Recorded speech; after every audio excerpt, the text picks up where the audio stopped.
While Miss Linton moped about the park and garden, always silent, and almost always in tears, and her brother shut himself up among books that he never opened, wearying, I guessed, with a continual vague expectation that Catherine, repenting her conduct, would come of her own accord to ask pardon, and seek a reconciliation, and she fasted pertinaciously, under the idea, probably, that at every meal Edgar was ready to choke for her absence, and pride alone held him from running to cast himself at her feet. I went about my household duties, convinced that the Grange had but one sensible soul in its walls, and that lodged in my body.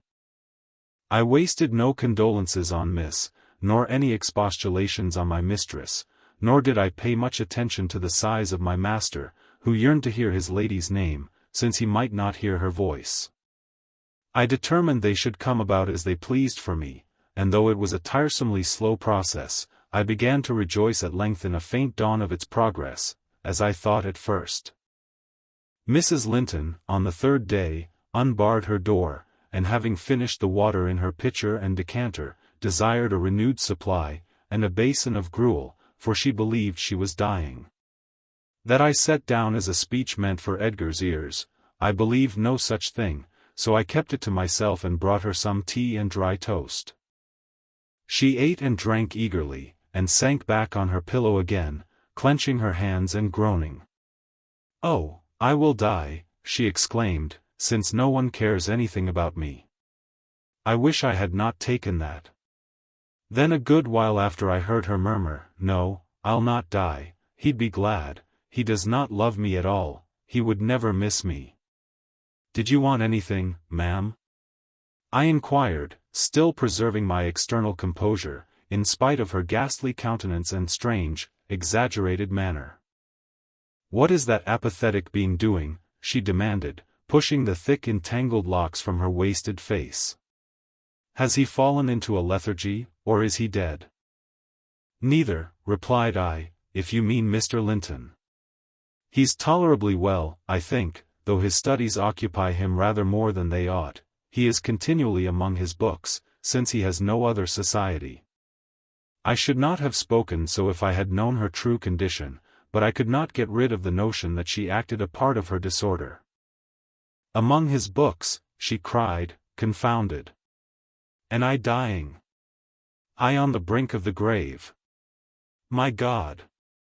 Does he know how I'm altered?" continued she, staring at her reflection in a mirror hanging against the opposite wall. "Is that Catherine Linton? He imagines me in a pet, in play, perhaps. Cannot you inform him that it is frightful earnest? Nelly, if it be not too late, as soon as I learn how he feels, I'll choose between these two, either to starve at once, that would be no punishment unless he had a heart, or to recover, and leave the country. Are you speaking the truth about him now? Take care.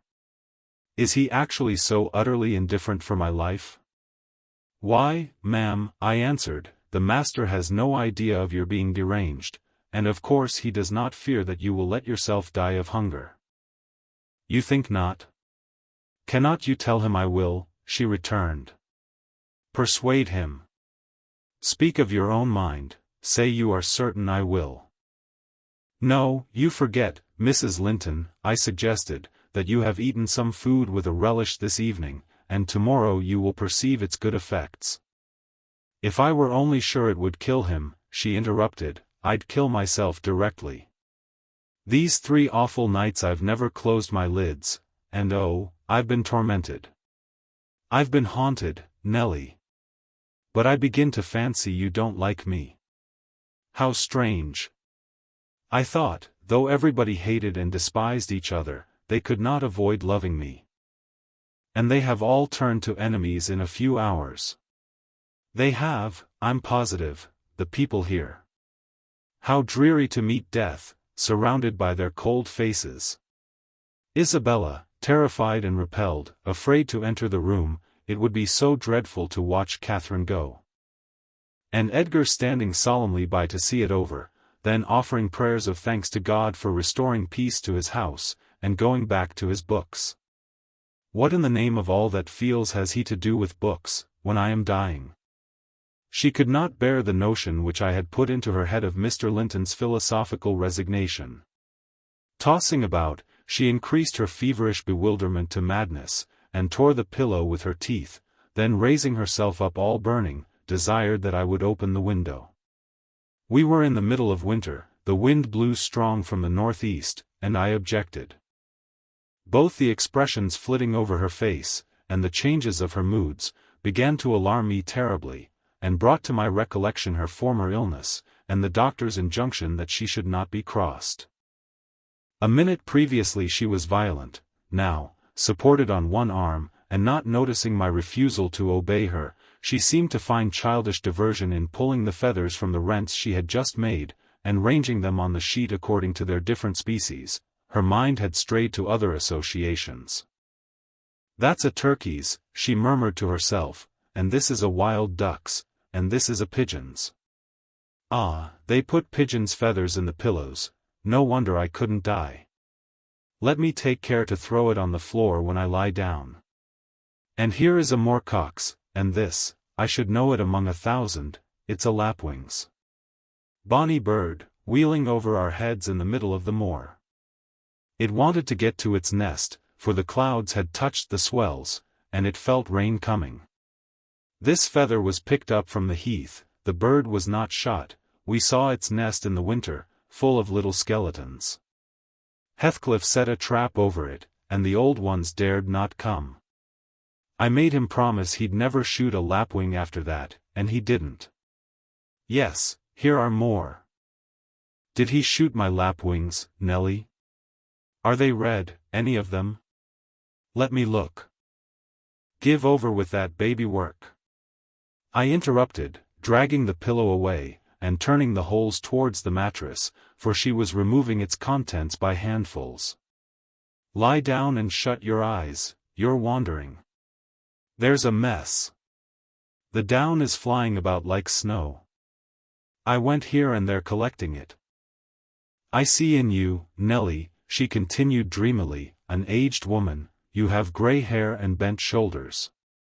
This bed is the fairy cave under Penistone Crags, and you are gathering elf bolts to herd our heifers, pretending, while I am near, that they are only locks of wool. That's what you'll come to 50 years hence. I know you are not so now. I'm not wandering, you're mistaken, or else I should believe you really were that withered hag, and I should think I was under Penistone Crags, and I'm conscious it's night, and there are 2 candles on the table making the black press shine like jet. The black press? Where is that? I asked. You are talking in your sleep. It's against the wall, as it always is, she replied. It does appear odd, I see a face in it. There's no press in the room, and never was, said I, resuming my seat, and looping up the curtain that I might watch her. Don't you see that face? She inquired, gazing earnestly at the mirror. And say what I could, I was incapable of making her comprehend it to be her own, so I rose and covered it with a shawl.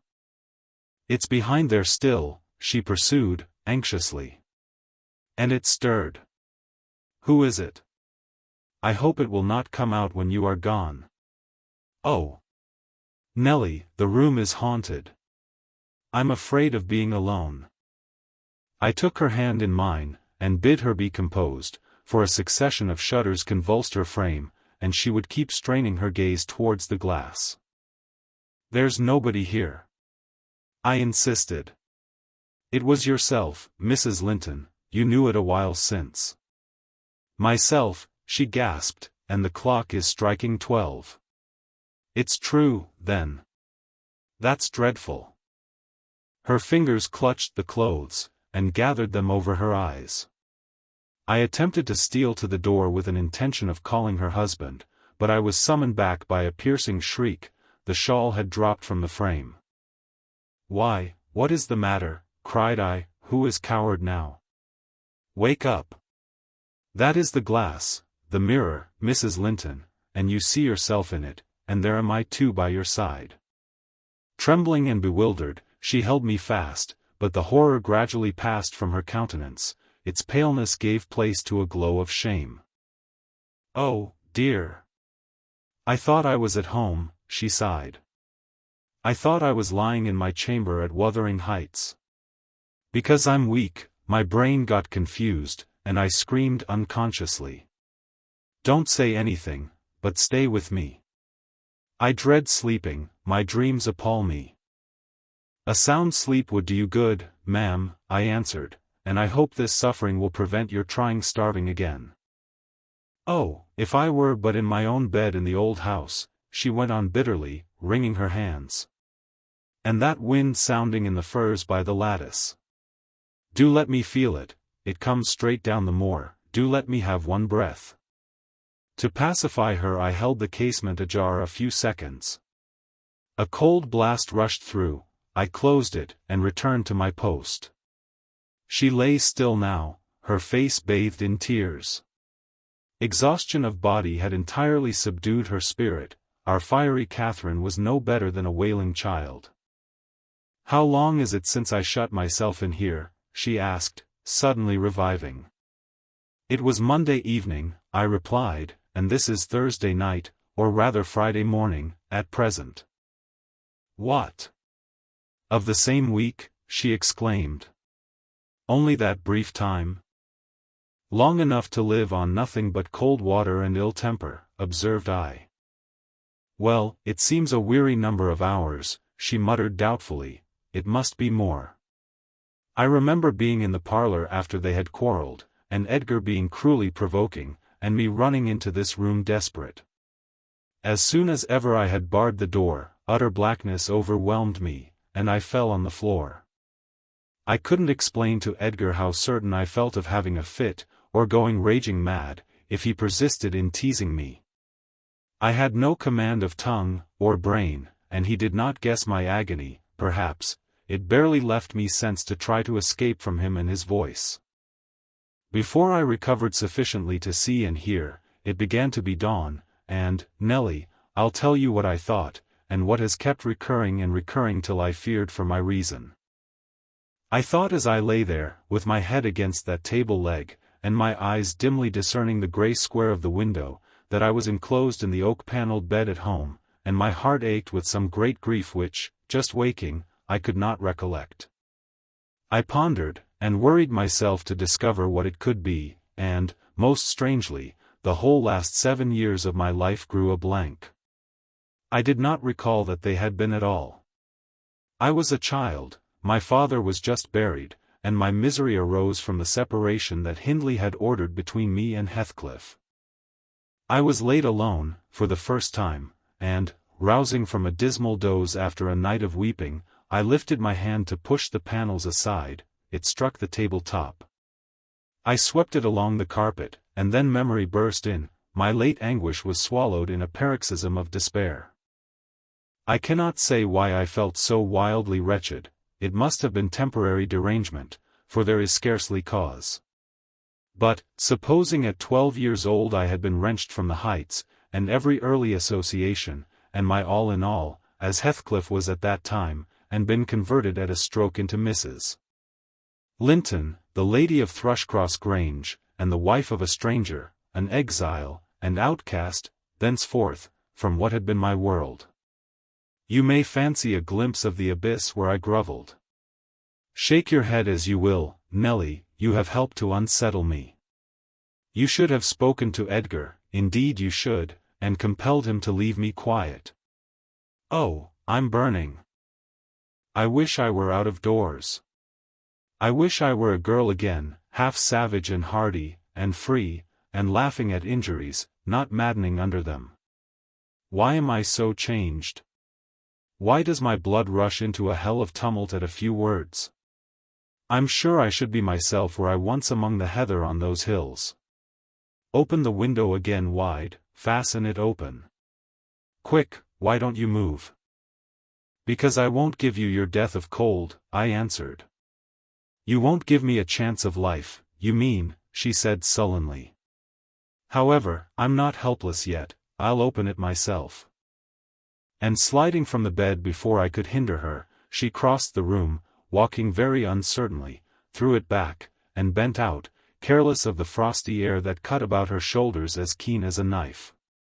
I entreated, and finally attempted to force her to retire. But I soon found her delirious strength much surpassed mine. She was delirious, I became convinced by her subsequent actions and ravings.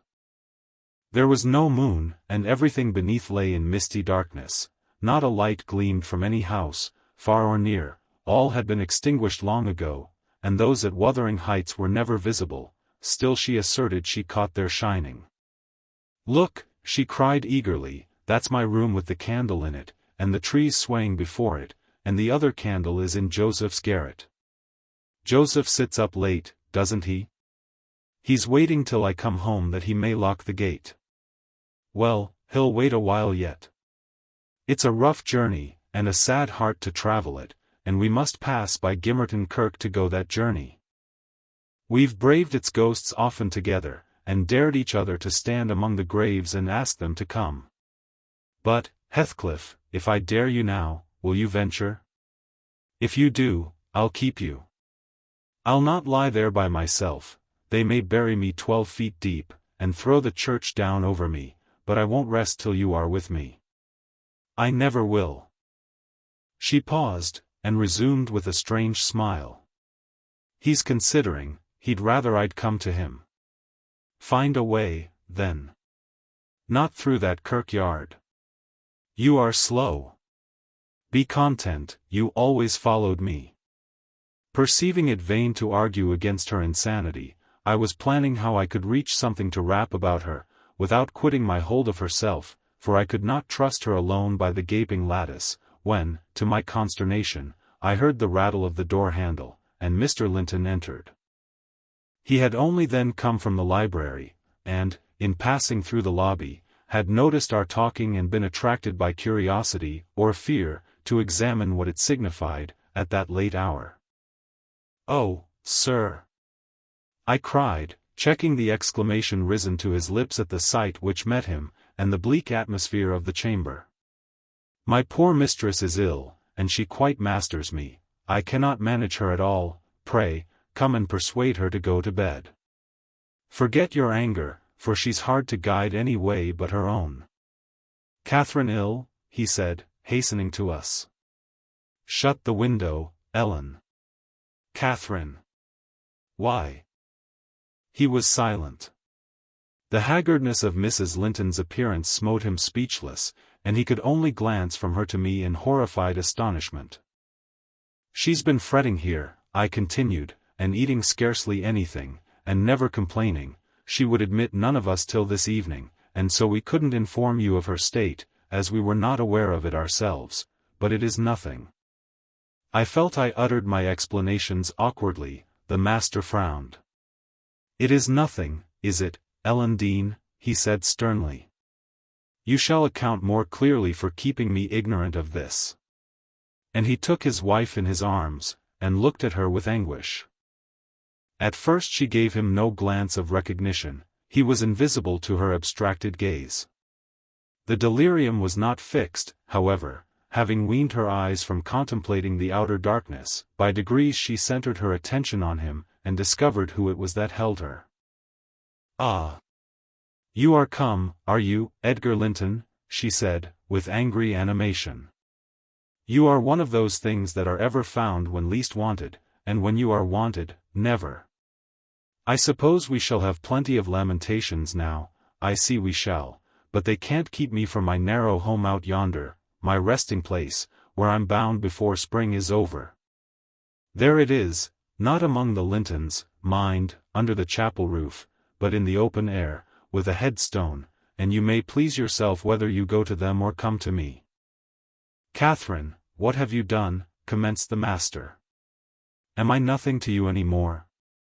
Do you love that wretch Heath?" "Hush!" cried Mrs. Linton. "Hush, this moment. You mention that name and I end the matter instantly by a spring from the window.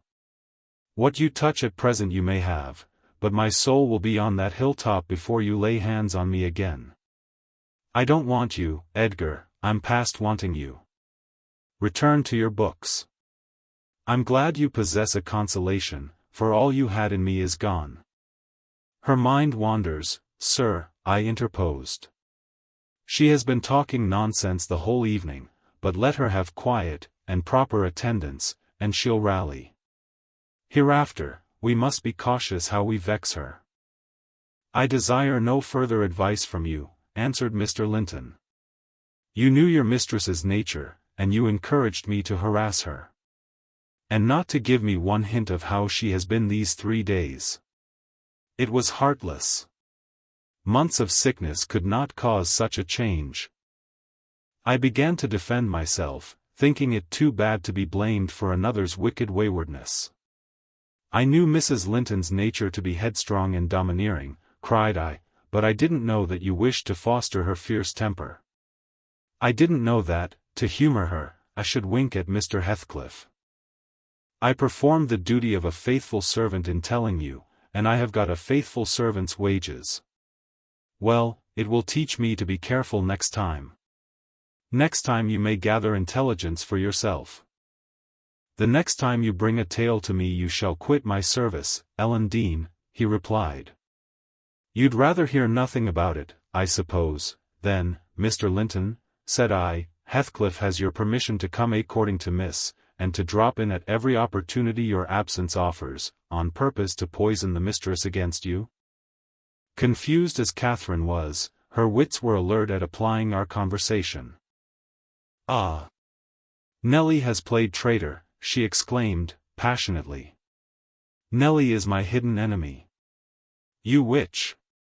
So you do seek elf bolts to hurt us. Let me go, and I'll make her rue. I'll make her howl a recantation. A maniac's fury kindled under her brows, she struggled desperately to disengage herself from Linton's arms. I felt no inclination to tarry the event, and, resolving to seek medical aid on my own responsibility, I quitted the chamber. In passing the garden to reach the road, at a place where a bridle hook is driven into the wall, I saw something white moved irregularly, evidently by another agent than the wind. Notwithstanding my hurry, I stayed to examine it, lest ever after I should have the conviction impressed on my imagination that it was a creature of the other world. My surprise and perplexity were great on discovering, by touch more than vision, Miss Isabella Springer, Fanny, suspended by a handkerchief, and nearly at its last gasp. I quickly released the animal, and lifted it into the garden. I had seen it follow its mistress upstairs when she went to bed, and wondered much how it could have got out there, and what mischievous person had treated it so. While untying the knot round the hook, it seemed to me that I repeatedly caught the beat of horses' feet galloping at some distance, but there were such a number of things to occupy my reflections that I hardly gave the circumstance a thought, though it was a strange sound, in that place, at 2 o'clock in the morning. Mr. Kenneth was fortunately just issuing from his house to see a patient in the village as I came up the street, and my account of Catherine Linton's malady induced him to accompany me back immediately. He was a plain rough man, and he made no scruple to speak his doubts of her surviving this second attack, unless she were more submissive to his directions than she had shown herself before. Nellie Dean, said he, I can't help fancying there's an extra cause for this. What has there been to do at the Grange? We've odd reports up here. A stout, hearty lass like Catherine does not fall ill for a trifle, and that sort of people should not either. It's hard work bringing them through fevers, and such things. How did it begin?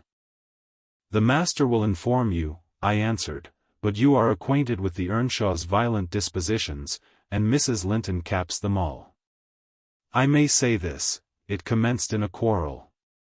She was struck during a tempest of passion with a kind of fit. That's her account, at least, for she flew off in the height of it, and locked herself up.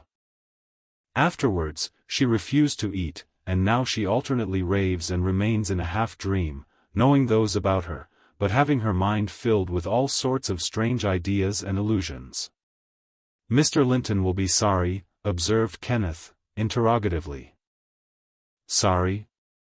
He'll break his heart should anything happen. I replied. Don't alarm him more than necessary. Well, I told him to beware, said my companion, and he must bide the consequences of neglecting my warning. Hasn't he been intimate with Mr. Heathcliff lately? Heathcliff frequently visits at the Grange, answered I, though more on the strength of the mistress having known him when a boy, than because the master likes his company. At present he's discharged from the trouble of calling, owing to some presumptuous aspirations after Miss Linton which he manifested. I hardly think he'll be taken in again. And does Miss Linton turn a cold shoulder on him, was the doctor's next question. I'm not in her confidence, returned I, reluctant to continue the subject. No, she's a sly one, he remarked, shaking his head. She keeps her own counsel. But she's a real little fool. I have it from good authority that last night, and a pretty night it was, she and Heathcliff were walking in the plantation at the back of your house above 2 hours, and he pressed her not to go in again, but just mount his horse and away with him. My informant said she could only put him off by pledging her word of honor to be prepared on their first meeting after that. When it was to be he didn't hear, but you urged Mr. Linton to look sharp. This news filled me with fresh fears. I outstripped Kenneth, and ran most of the way back. The little dog was yelping in the garden yet. I spared a minute to open the gate for it, but instead of going to the house door, it coursed up and down snuffing the grass, and would have escaped to the road, had I not seized it and conveyed it in with me. On ascending to Isabella's room, my suspicions were confirmed. It was empty. Had I been a few hours sooner, Mrs. Linton's illness might have arrested her rash step. But what could be done now? There was a bare possibility of overtaking them if pursued instantly. I could not pursue them, however, and I dared not rouse the family, and fill the place with confusion, still less unfold the business to my master, absorbed as he was in his present calamity, and having no heart to spare for a second grief. I saw nothing for it but to hold my tongue, and suffer matters to take their course, and Kenneth being arrived, I went with a badly composed countenance to announce him. Catherine lay in a troubled sleep. Her husband had succeeded in soothing the excess of frenzy. He now hung over her pillow, watching every shade and every change of her painfully expressive features. The doctor, on examining the case for himself, spoke hopefully to him of its having a favorable termination, if we could only preserve around her perfect and constant tranquility. To me, he signified the threatening danger was not so much death, as permanent alienation of intellect. I did not close my eyes that night, nor did Mr. Linton. Indeed, we never went to bed, and the servants were all up long before the usual hour, moving through the house with stealthy tread, and exchanging whispers as they encountered each other in their vocations. Every one was active but Miss Isabella, and they began to remark how sound she slept. Her brother, too, asked if she had risen, and seemed impatient for her presence, and hurt that she showed so little anxiety for her sister-in-law. I trembled lest he should send me to call her, but I was spared the pain of being the first proclaimant of her flight. One of the maids, a thoughtless girl, who had been on an early errand to Gimmerton, came panting upstairs, open-mouthed, and dashed into the chamber, crying, "Oh, dear, dear! What mun we have next? Master, master, our young lady!" "Hold your noise," cried I hastily, enraged at her clamorous manner. "Speak lower, Mary, what is the matter?" said Mr. Linton. "What ails your young lady?" "She's gone, she's gone. Yon Heathcliff's run off." "Why, her," gasped the girl. "That is not true," exclaimed Linton, rising in agitation. "It cannot be. How has the idea entered your head? Ellen Dean, go and seek her. It is incredible, it cannot be." As he spoke he took the servant to the door, and then repeated his demand to know her reasons for such an assertion. "Why, I met on the road a lad that fetches milk here," she stammered, "and he asked whether we weren't in trouble at the Grange. I thought he meant for Mrs.'s sickness, so I answered, yes. Then says he, 'There's somebody gone after I guess.' I stared. He saw I knew not about it, and he told how a gentleman and lady had stopped to have a horse's shoe fastened at a blacksmith's shop, 2 miles out of Gimmerton, not very long after midnight. And how the blacksmith's lass had got up to spy who they were, she knew them both directly. And she noticed the man, Heathcliff it was, she felt certain, Nobdy could mistake him, besides, put a sovereign in her father's hand for payment. The lady had a cloak about her face, but having desired a sup of water, while she drank it fell back, and she saw her very plain. Heathcliff held both bridles as they rode on, and they set their faces from the village, and went as fast as the rough roads would let them. The lass said nothing to her father, but she told it all over Gimmerton this morning. I ran and peeped, for form's sake, into Isabella's room, confirming, when I returned, the servant's statement. Mr. Linton had resumed his seat by the bed. On my re-entrance, he raised his eyes, read the meaning of my blank aspect, and dropped them without giving an order or uttering a word. "Are we to try any measures for overtaking and bringing her back?" I inquired. "How should we do?" "She went of her own accord," answered the master. "She had a right to go if she pleased. Trouble me no more about her. Hereafter she is only my sister in name, not because I disown her, but because she has disowned me." And that was all he said on the subject. He did not make a single inquiry further, or mention her in any way, except directing me to send what property she had in the house to her fresh home, wherever it was, when I knew it.